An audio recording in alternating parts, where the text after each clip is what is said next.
ఈ ముఖ్యంగా మన మీడియా మిత్రులకి నమస్కారం అందరికీ. ఈరోజు ఈ ఏఆర్ఎస్ పార్టీ ఈ జేకేఆర్ 193వ రోజు ఈ రిలే నిరసన దీక్ష కొనసాగుతూ ఉంది. అయితే ఒక మంచి పని కోసం పోరాటం చేస్తూ ఉంటే చిన్న చిన్న ఒడిదుడుకులు గతంలో కూడా చెప్పేవాళ్ళు కదా, మన టీడీపీ నాయకులు కొంతమంది రాజధాని డెవలప్ అవుతుంటే రాక్షసులు వచ్చారు, భగ్నం చేశారని. అలాగే మన ఈ దీక్ష శిబిరం వేలాది మంది వస్తే అందరినీ రానియకుండా మీరు ఇంట్లో చేసుకోండి అని కొంతమంది రాక్షసుల తత్వాన్ని చూపించి ఈ విధంగా చేయటం జరిగింది. సరే, ఏది ఏమైనా 1,00,000 అడుగులు కూడా ఒక అడుగుతో ప్రయాణం చేసినట్టు ఈ జేకేఆర్ మద్దతుగా వేలాది అడుగులు వచ్చినాయి, వేలాది మంది వచ్చారు, సపోర్ట్ చేశారు. కావాలని కొంతమంది రాక్షసులు ఆపినంత మాత్రాన ఏమీ అవ్వదు. ఒంటరి పోరాటమైనా చేసుకుంటా నేను వెళ్తాను. 50 రోజులు కాగానే 3 ఎకరాలు ఇస్తాం, 100 రోజులు కాగానే 5 ఎకరాలు ఇస్తాం, 150 రోజులు కాగానే 10 ఎకరాలు ఇస్తాం రాజధాని నాకు వద్దు. రాజధాని రైతులకి, రైతు కూలీలకి న్యాయం చేయండి అని చెప్పి నేను ఒకే మాట ఉన్నా. ఎందుకంటే రాముడు బాణం లాగా ఒకే మాట ఒకే బాణం టైపులో ఉండా. ఇచ్చిన మాట కోసం కట్టుబడి పనిచేస్తా అని చెప్తా ఉన్నా. పావుల డబ్బులు, ₹10 పదవులకి ఆశపడి లొంగేవాడు కాదు ఈ జేకేఆర్ అని చెప్పి నేను చెప్తా ఉన్నా. ఫస్ట్ నుంచి అదే చెప్తున్నా, నేను అదే మాట మీద ఉంటా లాస్ట్ వరకు కూడా. ప్రజలకి న్యాయం జరగాలి.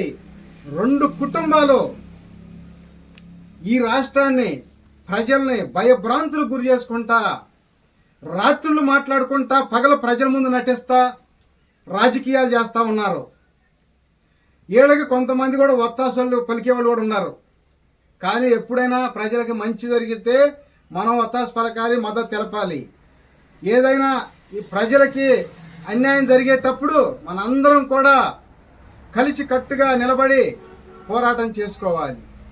అంతే తప్ప దోబూచులాట రాజకీయాలు, ఒకళ్ళు ఎన్నిపోటు అంటారు, ఒకళ్ళు అవినీతి అంటారంటే వస్తే నువ్వు రా, లేకపోతే నేను రావాలి, ఎవరు రాకూడదు అన్నట్టు భాషలో మాట్లాడుకుంటా ఉన్నారు. అది కాదు ఈ రైతులకి అలా జరుగుతున్న అన్యాయం. ఏ పార్టీలో అయినా సరే, మండల నాయకుడు కానీ, జిల్లా నాయకుడు, రాష్ట్ర నాయకుల దాకా ఏ పార్టీ నాయకులైనా సరే వచ్చారా? రారు. అందరూ అన్ని పార్టీలకు కూడా 1-2 సామాజిక వర్గాల వాళ్ళ నాయకులు మాత్రం ఉంటారు. ఉండి ఎలక్షన్ రాగానే ఇటో అటో పోటీ చేసుకొని గెలుచుకుంటారు. ఇదే చేస్తున్నారు తప్పితే ప్రజలకు అన్యాయం జరిగినప్పుడు మనం నిలదీద్దాము, ప్రజలకు సపోర్ట్ చేద్దాము అనేవాళ్ళు. ఇది ఇలా రైతులు ఏంటంటే ఎంత బాధపడుతున్నారు. 12 సంవత్సరాలు అయింది రాజధానికి భూములు ఇచ్చి రైతులు. ఏమన్నా డెవలప్మెంట్ ఉందా? సరే చేసామంటున్నారు, చేశారు. రైతులు ప్లాట్లు డెవలప్ చేసి ఇచ్చారా? ఇలా మళ్ళీ సెకండ్ పూలింగ్ అంటే మీరు మళ్ళీ గెలిస్తే సెకండ్ పూలింగ్ తీసుకుంటామని చెప్పారా? చెప్పలా. ప్రతిసారి అంటే ఫస్ట్ గెలిచినప్పుడు ఫస్ట్ తీసుకున్నారు, ఈయన రెండోసారి గెలవని 3 రాజధాని అన్నారు. మళ్ళీ ఇప్పుడు మీరు రెండోసారి గెలవని సెకండ్ పూలింగ్ అన్నారు. అంటే మళ్ళీ రేపేం చేయాలి? మూడోసారి గెలిచినాక మళ్ళీ 3వ పూలింగ్ అని చెప్పి మన సత్యనపల్లి అవతల దాకా తీసుకుంటారా? లేకపోతే మాచర్లా తీసుకుంటారా? హైదరాబాద్ అయినా కొన్ని రాజధానులు అన్నీ కూడా పూలింగ్ తీసుకుంటే డెవలప్ అవ్వాలా. ఎవరంతకాలు డెవలప్ చేస్తే అయింది. 1,00,000 మందికి భోజనాలుండి నేను ఒక్కడనే వడ్డిస్తానంటే ఎప్పుడైంది? అది అయ్యేది కాదు. ఇది కాదు, ఇక అంతే ఆగిపోయింది. అందుకని ఏంటంటే మీరు ఫస్ట్ తీసుకున్నారు, అయిపోయింది. ఇకనైనా సెకండ్ పూలింగ్ తీసుకోవాలండి, ఆపేయండి. లేదు నిజంగా మీరు తీసుకొని అమ్ముకోవాలనుకుంటే నేను ఫస్ట్ నుంచి చెప్తుంది అదే. ఎంతనా కానీ 1250 గజంతో పాటు రైతులకి డబ్బులు ప్రకటించండి. మీరు ఎన్ని ఎకరాలు అడిగితే అన్ని ఎకరాలు ఒక్క రోజులో అప్పచెబుతారని చెప్తున్నాను నేను.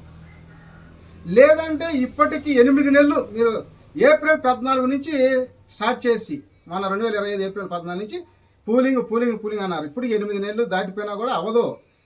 ఇది అయ్యే క్వశ్చనే లేదు ఎటువంటి కూడా. ఎందుకంటే ఫస్ట్ పూలింగ్లో వాళ్ళు ఇచ్చి ఎన్నో ఇబ్బందులు పడుతుంటే మళ్ళీ సెకండ్ ఇవ్వండి అయ్యా అంటే ఎలా ఇస్తారు? ఆలోచన చేయండి. నోటికి రుచి తగిలితే మళ్ళీ తినడానికి వస్తారు. కాళ్ళ మీద దెబ్బలు కొడతా ఉంటే ఎంత లెక్క నడుస్తారు, ఏడికి వస్తారు చెప్పండి? అన్నీ చూసి కూడా మీ స్వార్థాల కోసం ఏదో ఇవ్వండి అంటే రారు. అందుకని నేనైతే రైతు కూలీలకి నెలకు 10,000, రైతులకి ఎకరానికి ₹1 కోటి ఇవ్వమని అడుగుతున్నాము. ఎంత ఇస్తే రైతులు మళ్ళా వచ్చి మీకు పొలం ఇస్తారో చెప్తా. ఒకసారి కలవండి. ఏ పార్టీ వాళ్ళు ఏమేమన్నా బీసీలు అని చెప్పి బీసీ దగ్గర రాట నామోసా? అంటే బీసీల పార్టీ ఎస్సీ బీసీల పార్టీల దగ్గర రాకూడదా? ఎస్సీ ఎస్టీ బీసీ మైనార్టీలు మా ఓట్లు అయితే కావాలి, కానీ మేము పార్టీ స్థాపించినా కానీ ఏదైనా దీక్ష స్థాపించినా కానీ మా దగ్గర మీరు రారా? అంటే మేము అంత కానోళ్ళమా? నేను అదే అడుగుతున్నా. ఈ మాఫీ చేస్తానంటే ఎలా ఉంది? లక్షన్నర అంటే ఏమన్నా కోటిన్నర కాదుగా. లక్షన్నర రుణమాఫీ అంటే వాళ్ళని తెచ్చుకోలేరా రైతులు? రాజధాని రైతులు స్వచ్ఛంగా 60 ఎకరాలు ఇస్తున్నారని నిన్న 60 ఎకరాలైనా 4 ఎకరాలైనా ఇవన్నీ కావాలని ఏదో ఎప్పుడు వాగులు కొనుక్కున్న వాళ్ళు ఎవరన్నా ఎకరం 2 ఎకరాలు ఇటే కానీ ఎవరు ఇచ్చేవాళ్ళు లేరు. ఇవన్నీ కూడా ఏంటంటే కావాలని వాళ్ళంతా కూడా సృష్టించుకోవడమే. నెక్స్ట్ సీట్లు ఉంటాయో లేదో అనే వాళ్ళని పంపిస్తున్నారు. అదే కదా చెప్పింది. ఎంపీ ఎమ్మెల్యే సీట్లు నెక్స్ట్ ఉంటాయో లేవో అలాంటి వాళ్ళని పంపించి పొలాలు తీసుకుంటున్నారు. రేపు సీఎం గారు ఫస్ట్ పోలింగ్ తీసుకుంటేనే ఇంతవరకు అతిగతి లేదు 12 ఏళ్ళు అయినా. ఇక వీళ్ళు తీసుకుంటే ఎవరిని అడగాలి? ఇవన్నీ వాళ్ళు కావాలని ఒక స్కెచ్ ప్రకారంగా పనిచేస్తున్నారు. చెప్పండి. కౌలు రైతులు కూడా చర్చలు జరుగుతున్నాయి సార్. అది సీఎం దగ్గర అదే సీఎం గారు నోటితో స్పష్టమైన హామీ వచ్చేంత వరకు కూడా ఏ రైతు కూడా ఎక్కడ ఇవ్వకూడదని చెప్పి నేను చెప్తా ఉన్నాను. సీఎం గారు నోటితో ఆయన స్పష్టంగా రైతులకు హామీ ఇవ్వాలి. ఎకరానికి ₹1,00,00,000 ప్రకటిస్తేనే 250 గజాలు ప్రకటిస్తేనే పొలం ఇవ్వండి, అప్పుడు దాకా ఇవ్వద్దని చెప్పి నేను మాత్రం చెప్తాను.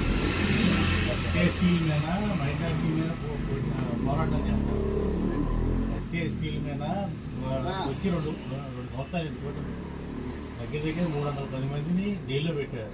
దాని మీద ఏమైనా పోరాటం చేస్తారు? పోరాటాలు మేము రైతులకి, మన ఎస్సీ ఎస్టీ బీసీ మైనార్టీ సోదరులకు ఎవరైనా అన్యాయం జరిగితే పోరాటం చేయడానికి సిద్ధం. ఎందుకంటే వీళ్ళు ఏ పార్టీ కోసం, ఈ పార్టీ కోసం ఆ పార్టీ కోసం కొమ్ము కాసుకొని కొట్టుకోవద్దని చెప్తాము. మీరు డైరెక్ట్గా ఇండివిజువల్గా ఆలోచించేసి మనం ఎవరో పార్టీల కోసం ఎందుకు కొట్టుకోవాలి? మన పార్టీ కోసం మనం కొట్టుకున్నాం. ఎస్సీ ఎస్టీ బీసీ మైనార్టీలు ఇంతమంది పార్టీలు పెడుతున్నారు. వీళ్ళ కోసం మనం కొట్టుకున్నామా చెప్పండి? ఎవరో పార్టీల కోసం మనం కొట్టుకుంటున్నాం అంటే అయినా మద్దతు ఇస్తాను, నేను కాదంటలా. కానీ ఆలోచన చేయాల్సిన అవసరం ఉంది. రానున్న కాలంలో మన ఓటు మనం వేసుకొని మనం సీఎం అయితే ఇవాళ ఒక 40 సంవత్సరాలు క్రితం చూసుకుంటే అందరూ సమానంగానే ఉన్నారు ఆస్తులు. ఇవాళ ఏ సామాజిక వర్గాలు ఆస్తులు సంపాదించారు? లక్షల కోట్లు చెప్పండి. వేల కోట్లు, లక్షల కోట్లు ఎంతమంది సంపాదించుకున్నారు? ఏ సమాజ వర్గాలు ఉన్నాయి చెప్పండి? కేవలంగా ప్రభుత్వాన్ని, అధికారాలను అడ్డం పెట్టుకుని సంపాదించుకుంటుంది. అదే పరిస్థితి ఎస్సీ ఎస్టీ బీసీ మైనార్టీలు కూడా ఎందుకు సంపాదించుకోకూడదు? ఎందుకు ఓటేసుకోకూడదు? ఐక్యత ఎందుకు రాదు? నేను అందుకని చెప్తా ఉన్నా.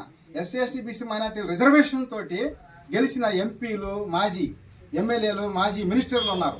అందరినీ దఫల వారికి కలిసి ఒక ఏటి ఘాటి మీద తీసుకొచ్చి అందరినీ ఒకే మాట ఒకే బాటలో తీసుకొచ్చి మన ఓటే మనం వేసుకుందాం, మనమే గెలుద్దాం, మనం పరిపాలన చేసుకుందాం అని చెప్పి గట్టిగా పోరాటం చేస్తాను. ఈ విధంగా నేను ఈ దీక్ష శిబిరం అయిపోయిన తర్వాత మళ్ళీ నెక్స్ట్ అదే స్టార్ట్ చేస్తాను. రాష్ట్ర వ్యాప్తంగా కూడా ఎస్సీ ఎస్టీ బీసీ మైనార్టీలు మాజీలందరినీ కలిసి మీరు ధైర్యం ఉంటే ప్రత్యక్షంగా రండి, ధైర్యం లేకపోతే పరోక్షంగా రండి. ఒక్కొక్కళ్ళు ఒక్కొక్క నాయకుడిని ఒక్కొక్క నియోజకవర్గంలో నిలబెట్టండి, గెలిపించుకుందాము. ఆ తర్వాత సంవత్సరానికి ప్రత్యక్షంగా వచ్చే ఆదాయం ఒక 4 లక్షల కోట్లు దాదాపు ఉంటుంది. పరోక్షంగా వచ్చే ఆదాయం ఒక 5 లక్షల కోట్లు ఉంటుంది. దాదాపు 9 నుంచి 10 కోట్ల ఆస్తి సంవత్సరానికి ఆదాయం వస్తుంది రాష్ట్రానికి. ఈ మొత్తం కూడా మనం వీళ్ళందరూ ఖర్చు పెడితే ప్రతి కుటుంబం 10 కోట్ల ఆస్తి పనులు చేయటం పెద్ద సమస్య కాదని చెప్పి నేను గతంలో మన మేనిఫెస్టోలో దర్జ చేయడం జరిగింది. నేను ఆ విధంగా ముందుకెళ్తాను. ఎక్కడ కూడా ఎన్ని భయాలు పెట్టినా కూడా భయపడేవాడిని కాదు. ఎవరు ఏం చేయాలన్నా కూడా నేను ప్రజల కోసం ముందుకే వెళ్తాను. ఆ దేవుడు ఆశీస్సులు ఉన్నాయి. మన భగవంతుడు కాపాడుకుంటూ వెళ్తాడు. ఎందుకంటే మన చేయి సంతకంతో ఈ రాష్ట్ర ప్రజలందరూ ప్రతి కుటుంబం 10 కోట్ల ఆస్తి పరులు అయ్యే ఒక ఛాన్స్ ఉంది. మనం కూడా అన్ని సామాజిక వర్గాలు కూడా దఫల వారీగా సీఎం పదవిద్దాం. ఇవన్నీ కూడా మనం ఒక 1000 గడ్డి పరకలు కలిస్తే ఒక ఏనుగును కట్టేయడం పెద్ద సమస్య కాదు. అలాగే అందరం కలిసి పనిచేసుకుంటే ఈ సాధించుకోవడం అంటే పెద్ద సమస్య కాదు. మన క్వింటాల్ బత్తలు గొరుమయ్యాల్సిన అవసరంలా. ఆఫ్టర్ ఒక ఓటు అంటే ఎమ్మెల్యే ఓటు అంటే ఏదో బటన్ నొక్కటం కాదు. ఒక ఎమ్మెల్యే ఓటు అంటే ఈ 5 సంవత్సరాల దాదాపు ఒక 40-50 లక్షల కోట్ల ఆస్తికి లైసెన్స్ అనమాట. ఇవన్నీ ప్రజలకు సక్రమంగా ఉపయోగపడితే నెలకి మనకు సంవత్సరం 5 ఏళ్లలో ప్రతి కుటుంబం 10 కోట్ల ఆస్తి పనులు చేసుకొని తీరుతున్నాం. ఒక ఎంపీ ఓటు అంటే బటన్ నొక్కటం కాదు. కనీసం 1000 కోట్ల బడ్జెట్కి లైసెన్స్ అన్నమాట. ఇవన్నీ కూడా మనం ఆలోచన చేసి రానున్న కాలంలో ముందుకు పోతాం తప్ప మనం ఎక్కడ వెనకడిగేసే పనే లేదు. నేను ఫస్ట్ నుంచి కూడా చెప్పా, పావుల డబ్బులు అదుపే పదవులకి నేను ఆశపడను. నేనైతే ఎప్పుడు కూడా ఒకే మాట ఒకే బాట, ప్రజల కోసం మాట ఇచ్చాను, మాట కోసం నిలబడి పనిచేస్తాను అంతే. చివరి వరకు కూడా ప్రజల కోసమే నేను ఉంటానని చెప్పి మీకు చెప్తా ఉన్నాను. Okay right.